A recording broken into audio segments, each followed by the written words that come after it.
এবার আমি বিয়ে করে নিব।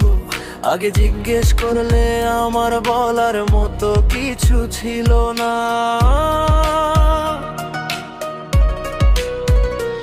এখন আমি বলতে পারি আমারও হয়ে গেছে সরকারি চাকরি।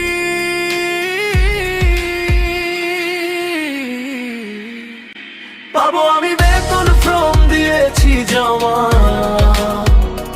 1500 টাকা আমি পাবো আর পাবে আমার সোনা। পাবো আমি বেতন, ফর্ম দিয়েছি জমা, 1500 টাকা আমি পাবো আর পাবে আমার সোনা।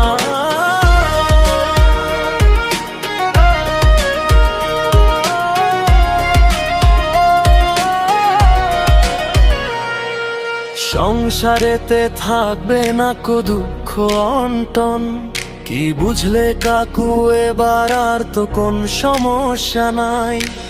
এবার তো আপনার মেয়ের হাতটা আমার হাতে দিয়ে দাও। ও কাকু দোহাই তোমায়।